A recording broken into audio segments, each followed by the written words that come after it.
நான் சிவாஜி கணேசனோட சின்ன வயசுல இருந்தே ரசிகையாக இருந்தேன். அவரோட ஆரம்ப காலத்தில் இருந்து பாலும் பழமும் திரிசூலும் மற்ற எல்லா படத்தையுமே நான் நிறைய ஒரு கௌரவம் இந்த மாதிரி நிறைய படம் எனக்கு ரொம்ப பிடிக்கும். அவர் நடித்த படம்னாலே எந்த தியேட்டரில் எங்கே ஒளிபரப்பானாலும் நான் கிளம்பி போயிடுவேன்.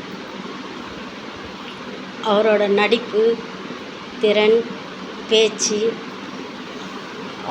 அவருடைய ஒவ்வொரு நடிப்பு திறமையையும் என்னை ரொம்ப கவர்ந்து இழுத்து நான் போய் பார்த்தது உண்டு. அப்பேற்பட்ட நடிகரோட கௌரவம் இன்றைக்கி பறிபோயிட்டுருக்கு.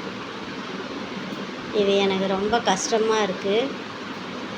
அந்த கஷ்டத்தை உங்களோட பகிர்ந்துக்கணும்னு நான் விரும்பி இந்த பதிவை போடுறேன். அவருக்கு பிள்ளைங்க இருக்காங்க. அவங்களும் சினிமா உலகத்தில் தானே இருக்காங்க. அவங்க சம்பாரித்து அவங்களும் சொத்து பத்து காசு பணம் எல்லாம் சேர்த்து வச்சுருப்பாங்க. அந்த கௌரவத்தை அவங்க மட்டும் சேர்த்து வச்சுருந்தா போதுமா? அவருக்கும் காப்பாற்றணும் இல்லை?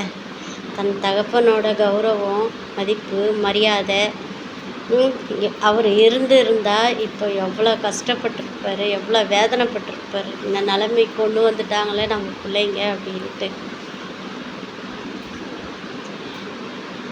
தயவு செஞ்சு திரையுலகத்தில் இருக்கிறவங்க அத்தனை பேருமே அவங்களுக்கு என்ன உதவி செய்ய முடியுமோ அதை ஆளுக்கு கொஞ்சம் போட்டு கூட அந்த வீட்டை மீட்டு கொடுத்து அவரோட கௌரவத்தை காப்பாற்றி கொடுங்க.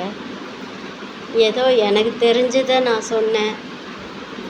என்னை விட பெரிய ஆளுங்கள்லாம் இருக்கிறாங்க. நான்லாம் சின்ன ஒரு தூசிக்கு சமம். ஏதோ சொல்லணும்னு நினச்சேன், அதை நான் சொல்கிறேன். கேட்டுக்கிறதும் கேட்காததும் அவங்களோட விருப்பம். என்னால் எதுவும் செய்ய முடியாது தான். ஆனால் இதையாவது சொன்னால் யாராவது கேட்பாங்களான்னு ஒரு நப்பாசையில் தான் சொல்கிறோம். நான் மனசுக்கு ரொம்ப கஷ்டமாக இருந்துச்சு. அது சொல்லணும்னு நினச்சி சொல்கிறேன்.